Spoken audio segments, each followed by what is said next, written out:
God is good. All the time. All the time. God is good.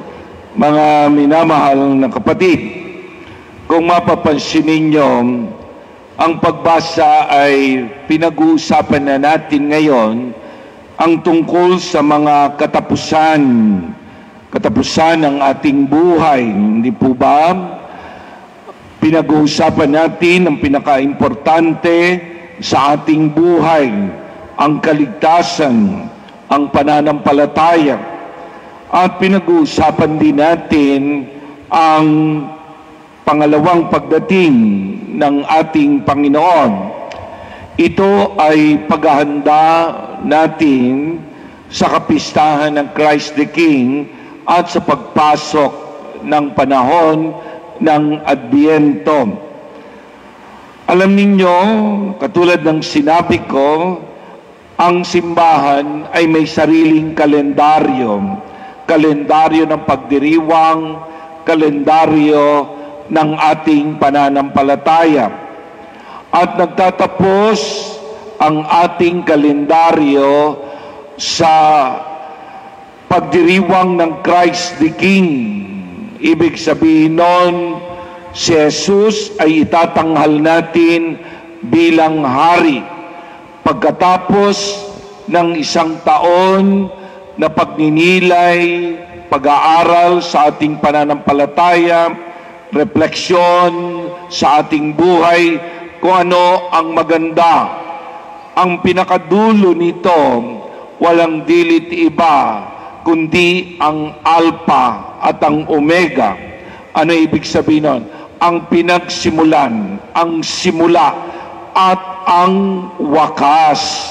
Sino ang simula ng kasaysayan ng daigdig? Sino ang simula ng iyong buhay? Walang dilit iba, kundi ang ating Panginoon. Sino ang katapusan? Saan ka matatapos? Matatapos ba ang iyong buhay sa puntod? Hindi. Sa pagkakasakit, sa katandaan? Hindi. Kundi mayroon tayong katapusan sa piling ng Diyos. At tatapusin ng Diyos ang mga hirap, mga sakit, at kamatayan sa daigdig sa kanyang pagbabalik. Pero baka hindi na natin iyon maabutan, di ba? Pero higit sa lahat, tayo ay pupunta sa kabilang buhay. Yung pinagninilay tayo ng ating mga panahon, ng ating kalendaryo. And then papasok na ang tinatawag na panahon ng Adbyento, ang pagsilang ng ating Panginoon. Inaalala natin sa panahon ng Adbyento ang pananabik ng mga tao sa pagdating ng Diyos, sa pagdating ng tagapagligtas. Walang dilit iba kundi ang ating Panginoon. Pero habang nininilay natin ang nangyari ng pagdating ng Panginoon, ay atin din pinagninilayan ang ikalawang pagdating ng Diyos sa ating buhay. Kaya, mga pagdating, no? Pagdating sa ating buhay. Ang Diyos ay laging dumarating sa ating buhay. Kung mapapansin ninyo sa unang pagbasa, ay ang pagbasa tungkol sa karunungan. Ito yung tinatawag na personification. Ano yung personification? Ibig sabihin nito, yung karunungan parang ginawang tao, ginawang persona, no? So, personification. Sabing ganon, ang karunungan na tinutukoy dito ay ang Diyos at ang buhay at mga turo niya sa atin, yung buhay na pinatatahak niya sa atin, at yung karunungan na ano ang ginawa niya sa daigdig na ito. Meron ka bang kaalaman sa ginawa niya at pinahalagahan mo ba ang kaalaman na yon? Kaya kung mapapansin ninyo, yung ating pagbasa buhat sa aklat ng karunungan, at ang karunungan ay ginawang parang tao. Ayan, ginawang babae. O biruin mo yun, ano? Yung nanay nga naman, pag nakita mo ang iyong nanay, kahit hindi siya nakapag-aral, kahit hindi siya matalino, hindi ito tilamsik ng ating isipan, ang karunungan, okay? Hindi itong bilis ng ating pagsolve sa matematika, at hindi ito yung pagtanda natin, yung tinatandaan natin upang tayo matuto. Di ba? Kundi ang karunungan dito, kung titignan mo yung nanay mo, parang ang dunong-dunong. Ano? Nakakita ka na bang nanay na bobo? Nanay na parang ang nanay kahit hindi matalino, meron siyang karunungan eh. 'Di ba? Alam niya kung paano pasasarapin ang luto. 'Di ba? Alam niya kung paano lalansihin yung kanyang mga anak. 'Di ba? Yan yung nanay eh. Alam niya kung paano yung tatay ay aalisin yung galit at kung paano gagalitin yung tatay, 'di ba? Marunong siya noon eh, 'di ba? Yung karunungan, marunong siyang mag-budget, 'di ba? Marunong siyang magdala ng pamilya. Kaya mo, yung nanay ay yung babae parang larawan ng karunungan. Kaya sabing ganon, kapag hahanap ka daw ng mapapangasawa mo sa buhay, ay dapat meron itong karunungan. Ayan. Sabing ganun dito, ganito daw ang katangian niya. Ang karunungan ay parang babae. Ang karunungan ay maningning at hindi kumukupas. Maningning, hindi kumukupas. Di ba yung mga nanay natin, kahit matanda na sila, lovable pa rin. Kaibig-ibig pa rin. Di ba? Di ba? Maningning ang kanilang ganda, ang kanilang pagkatao, candid, di ba? Madaling natatagpuan ng naghahanap sa kanya. Tama yung katangian ng isang babae, madaling natatagpuan ng naghahanap sa kanya. Okay? Yung mga babaeng laging nagtatago, hindi maganda yun. Okay? So, siya ay nandiyan dyan, di ba? Nandiyan dyan. Kaya, pag-uwi pa lamang ng asawa, sasalubungin na siya ng kagandahan ng kanyang asawang babae. Yung pagod na katawan ng lalaki at pagod na isip, sasaluhin ng maningning niyang kagandahan. Alam niyo ba yan? Pag sinasalubong kayo ng mister nyo, di ba? Pag sinasalubong kayo ng sinasalubong niya yung mister nyo, okay?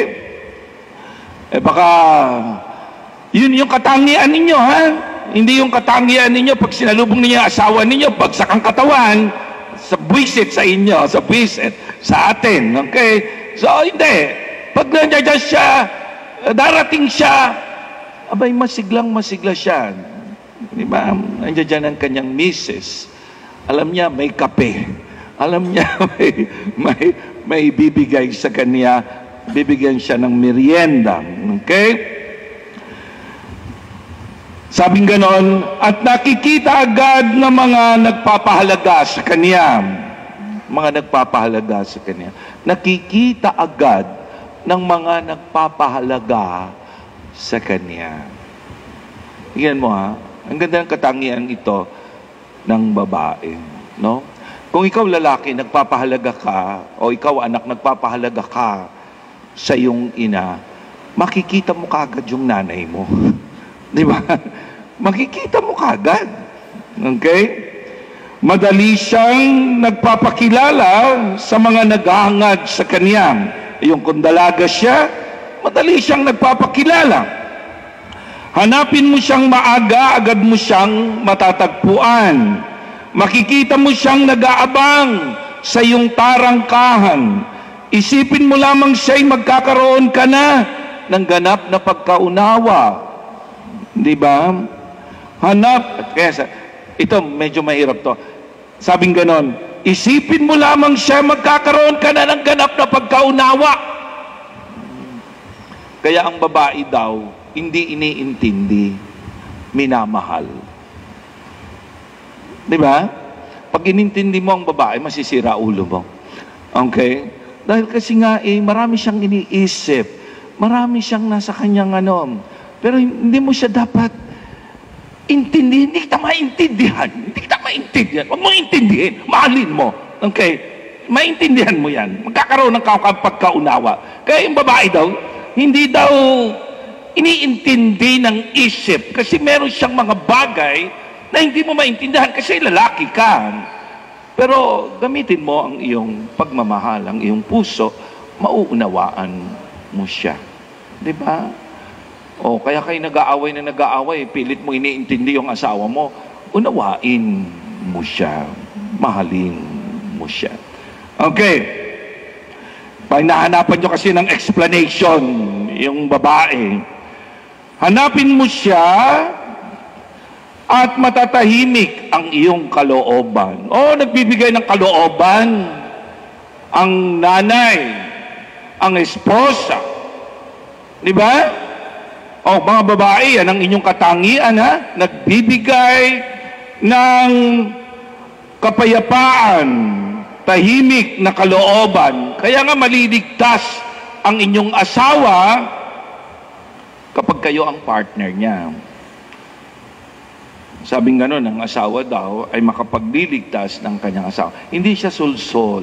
Hindi siya nagpapagalit ng kanyang asawa. Diba? Hindi siya nagger. Diba? At makikita kaniya saan ka man naroon. Siya'y maamo at sasamahan kaniya sa bawat iniisip mo. Kaya nga, di ba, anong sinabi ng Panginoon? Ang sabing ganon, ng isang matalinong tao, sabi niya, ginawa ang babae at inilagay sa tahanan sapagkat alam ng Diyos na wala siya doon presently. Di ba? Present. Alam ng Diyos yung ganitong katangian. At inilagay niya yun sa mga kababaihan. Kaya gustong sabihin dito, kung mapapansin ninyo, yung ganitong klase at mabuting babae ay katangian ng Diyos. Madaling hanapin, nagbibigay ng kapayapaan, laging nag-aabang sa mga taong naghahanap sa Kanya. Yun ang katangian ng Diyos. Ang problema natin, baka sa ating buhay, nandiyan na ang Diyos, katulad ng iyong asawang mabuti o babaeng mabuti, hindi mo pa rin pinapansin ang Diyos. Wala pa rin siya. Nagpapapansin na nga ang Diyos, hindi mo pa rin siya pinapansin. Kaya kung mapapansin ninyo, mga minamahal na kapatid, sa Ebanghelyo ngayon, kung mapapansin natin, tungkol sa merong ikakasal. Hindi po ba? Merong 10 dalaga, ang dalaga ay mga abay. Parang gusto ko lang paintindi sa inyo kung ano yung sitwasyon noong unang panahon. Bakit naman kasi yung lalaki late? Alam niyo po ba yung lalaki? Kasi siya ang umahanap ng abay. Siya ang, yung mga abay nung unang panahon ay magdadala ng sulo kasi gabi at doon ikakasal sa isang lugar kung saan pinagkasunduan. Kaso, ang lalaki ay late, nahuli, gabi na. Ang talagang trabaho ng mga nag-aabay ay magbigay ng liwanag upang maging masaya ang ambience, maging masaya ang lugar. Heto na ang lalaking ikakasal. Kaso nga, late siya. Bakit na late? Kasi nakikipag-usap pa ho siya sa mga magulang ng babae. Mga biglaan yun Kasi may dowry. Alam niyo yung dowry. Merong kabayaran yung pag-aalaga ng babae, yung pag-aalaga sa babae, doon sa magiging biyanan. Meron pa yung ganyan di ba? Halimbawa, kaya ko lang po 10 baka, kaya ko lang po 20 tupa, kaya ko lang po ay 1 hektaryang lupa, mga ganon, Siguro kung ganon ang requirement, hindi na kayo mag-aasawa. Okay? So, ganon po yung pangyayari. Siguro nakikipagtawaran siya sa magiging biyanan niya. Anong nangyari? Na late. Kaya nakatulog yung 10 babae. Kaya lang, sinabi nung nagkukwento ng Panginoon, yung 5 ay matalino at ang 5 ay hangal. Kasi yung matalino, hindi naubusan ng langis or gas para mag-ilaw. Yun lang ang trabaho nila, mag-ilaw, pasayahin ang kasalan. Aba yung 5, wala nang langis. Biruin mo, doon pa lang nila aasikasuhin. At sinabi nila, pwede ba bigyan nyo kami ng langis? Bigyan nyo kami ng para makapag-ilaw din kami. Ang sabi ng 5, hindi kasya lang ito sa amin. Kundi mawawalan talaga ng liwanag. Mawawalan ng mag-iilaw sa lalaki. Humanap muna kayo. Anong ibig sabihin dito? Merong mga bagay sa ating buhay na hindi pwedeng hingin mo, ipamigay. Hindi pwede. Katulad ng karanasan mo sa Diyos, yung tindi ng iyong pananalig, yung pananampalataya mo. Hindi mo pwedeng sabihin, nanay, wala akong pananampalataya, haharap na ako sa Diyos. Hindi mo pwedeng sabihin yan. Anak, bibigyan muna kita, hatian kita. Hindi sarili mong karanasan yan. Sa Diyos.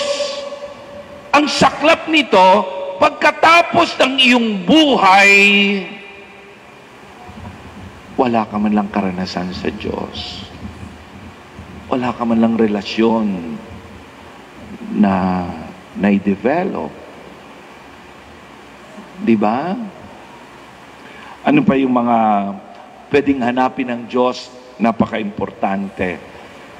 Yung pag-aalaga ng buhay. May harap mo ba sa Panginoon? Panginoon, hindi ko po inalagaan ang buhay ko Nag-inom lang ako nag-inom ng alak. Panginoon, naging pabaya po ako sa aking mga anak. Hindi ka pwedeng sabihin mo, teka muna, nagmamadali ako. Mamadaliin ko yung pag-aalaga. Tapos na. Yung mga anak mo lumaki na, napabayaan na, nawasak na ang buhay. Nakulong na ang iba. Dahil hindi ka nagpaaral ng maigi, hindi ka nagtrabaho ng maigi, hindi mo pinagbuti, hindi mo pwedeng sabihin, sandali lang, hanapin ko lang yon sa mga ilang sandali. Ang hirap nun, diba? Ang hirap nun. Pati yung pananampalataya, pati yung kabanalan natin, sumunod yung attitude natin, di ba? Yung ugali natin. Minsan, ang tagal-tagal na nating Kristiyano, hindi mo pa napagsanayan na maging mahabagin, maging maawain, maging mapagpatawad. Ang natutunan mo, mang-away. Ang matutunan mo, magyabang. Ang natutunan mo ay yung mga pandaigdig na ito.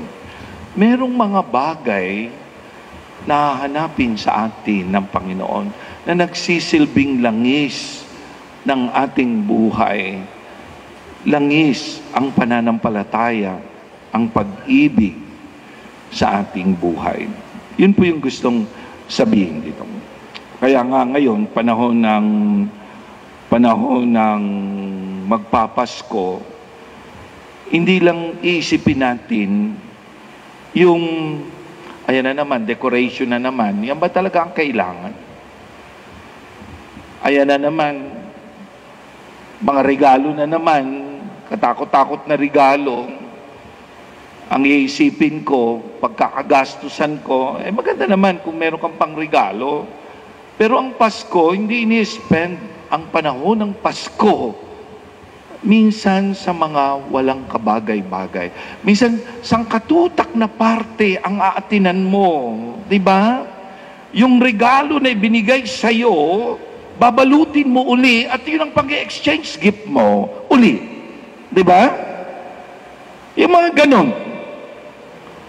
Andito, sinasabi ng Panginoon, nagtatanong siya, ano ba yung mga pinaka-importante? Baka may mga nakakaligtaan ka. Diba? Paano mo bang pinalalaki ang anak mo? Dinadala mo ba yan sa simbahan? Yung pananampalataya mo ba ay maayos? Diba?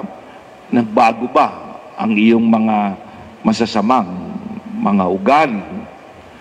So, minsan nakatingin tayo sa hindi kailangan. Alam nyo, pag nagkakasal ako, tingnan nyo yung problema dito, ugaga yung mga tao, ugaga yung 10, yung 5, ugaga sila. Miski yung 10, ugaga din, pero nakapag-ready siya, nakapag-ready sila. Diba? Yung 5, and then yung another 5. Diba? Alam niyo kapag may kinakasal dyan, ano ba talagang trabaho ng mga abay? Diba magsusuot sila ng sasamahan nila yung kakasal. Pero naubos yung panahon nila sa pagme-makeup. Naubos yung panahon nila sa ng damit nila. Bisan pag nagkakasal ako dito, sila yung magsisindi ng kandila, wala silang pansindi. Hahanapan pa ako ng pansindi. No? Kaya sabi ko, anong klaseng mga abay ito?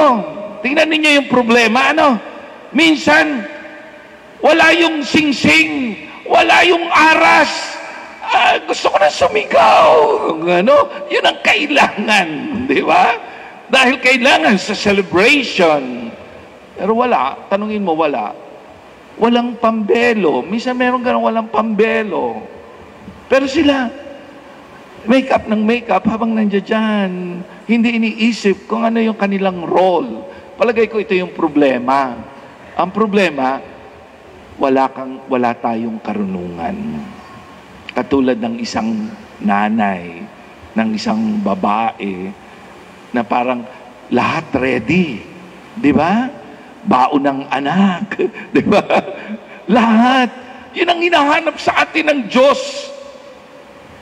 Yung practical judgment. Ibig sabihin ng karunungan is a practical judgment. Ibig sabihin yung practical na gagawin mo sa kabubuti ng iyong pananampalataya at kabubuti ng iyong buhay, ng iyong mga anak. Di ba? At ang sabi pa raw, ito ang pinakamahalaga, sabing ganon, ang paghahanda, ang pinakamagaling maghanda ay hindi lamang yung sa araw na iyon, kundi yung susunod. Sabing ganon, paghandaan mo yung susunod, lalong-lalo na sa buhay espiritual. Yung susunod. Minsan na ihanda na natin yung ating libingan, may St. Peter ka na. Nakabili ka na ng puntod. Di ba? Nakabili ka na ng lahat. Minsan gusto po ng musoleo. Naihanda mo ba ang sarili mo sa pagharap sa Diyos? Pinaghandaan mo ba yun? Huwag niyong gawing very romantic ang kamatayan. Ano yung very romantic? Romanticize. Diba? Ang ganda ng tugtog ng mga namatay. Ang ganda ng mga video clip ng namatay. Ang dami-daming bulaklak. Ang dami-daming mga nagpupunta, pinakakain pa namin. Siguro nasa langit na siya. Hep-hep. Hindi yun. Minsan yun ang pinaghahandaan natin. Ang paghandaan natin, ang ating relasyon sa Diyos. Di ba? Yung ating pagkatao, na-improve ba ito? Yung ating pag-aalaga ng buhay, tama ba ang ating pag-aalaga ng buhay? Ang ating pananagutan, ginagampanan ba ito ng mabuti? Okay? Ang sabihin mo sa katabi mo, huwag ka munang mamamatay hanggat hindi ka handa, ha? Huwag ka munang mamamatay hanggat hindi ka handa sa relasyon mo sa Diyos. Okay? Prepare natin ang ating sarili sa ating pagkikita sa Panginoon, pakikipagkita sa Panginoon. Sasabihin ng Panginoon sa iyo, welcome, aking anak. Di ba? Halika, pumasok ka.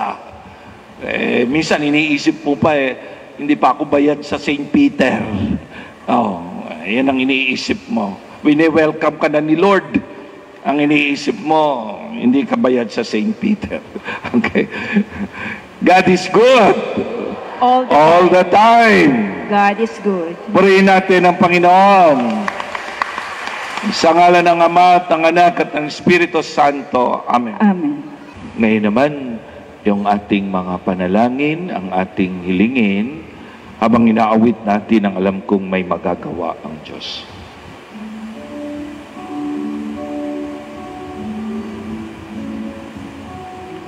Alam kong may magagawa ang Diyos.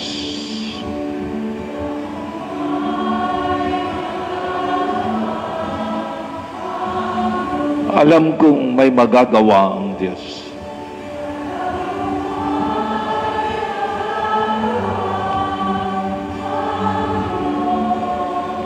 Kung ako'y magtatapat sa Kanya'y maglilingkod,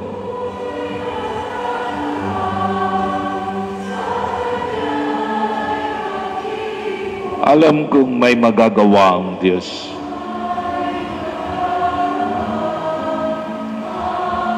Itaas natin ang ating mga kamay. Alam kong diringgin ng Diyos ang samo ko.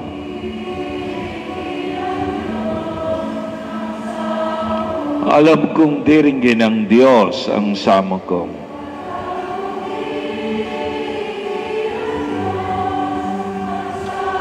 Kung ako'y magtatapat sa Kanya'y maglilingkod,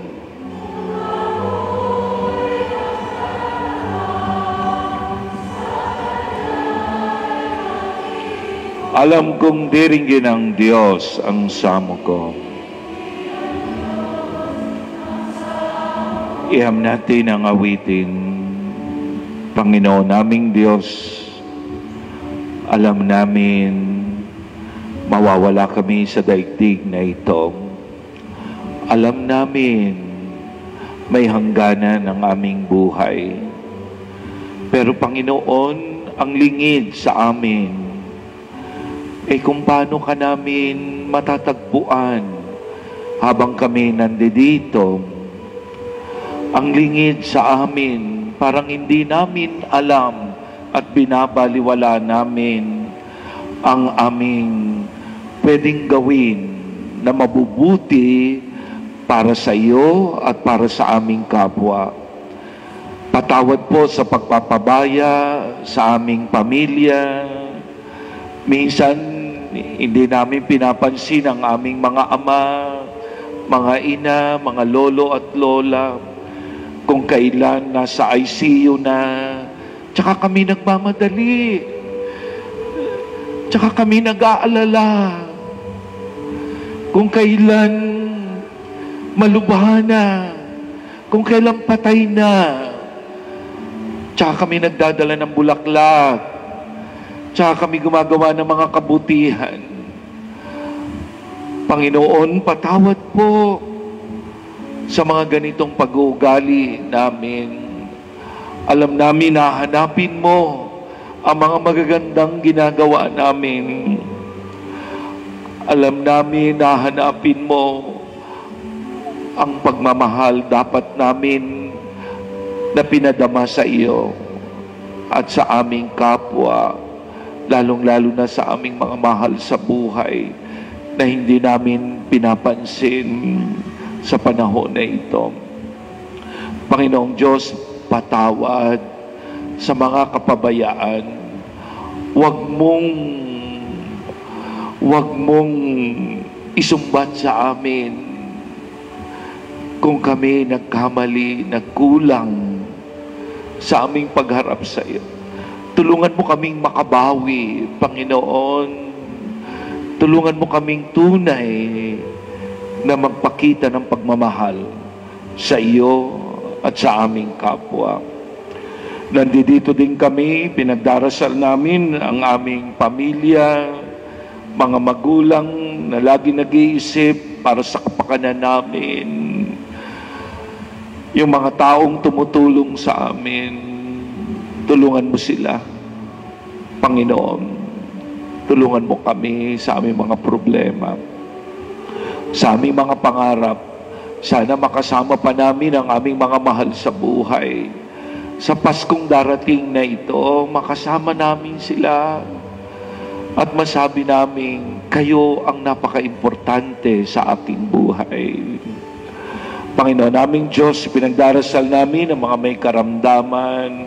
Hawakan mo sila, lalong-lalo na yung mga magpapabahid ng langis, na sila'y umaasa sa awa mo, sa langis ng iyong pag-ibig. Bigyan mo sila ng kagalingan. Lalong-lalo na ang wala din dito na pinagdarasal namin. Tulungan mo sila, Panginoon. Yung aming mga magulang, mga lolo at lola. Tulungan mo sila. Salamat po, Panginoon. Alleluia, alleluia.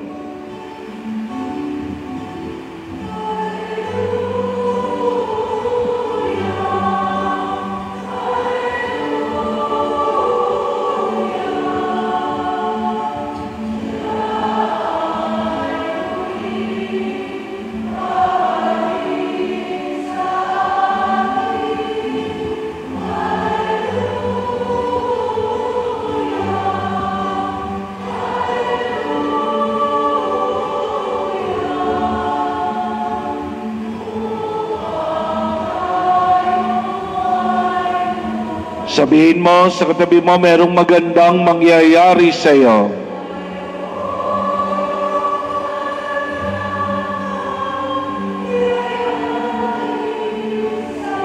Kung lalapit ka kay Jesus.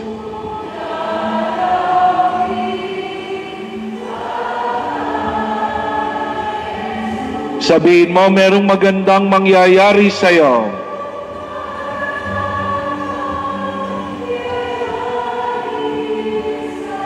Kung lalapit ka kay Jesus.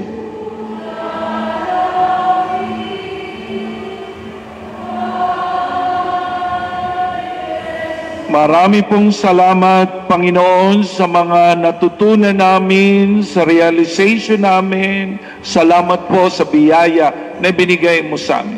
Ang lahat ng aming iniling ay inihiling namin sa pamagitan ni Kristong aming Panginoon. Amen. Purihin natin ang Diyos.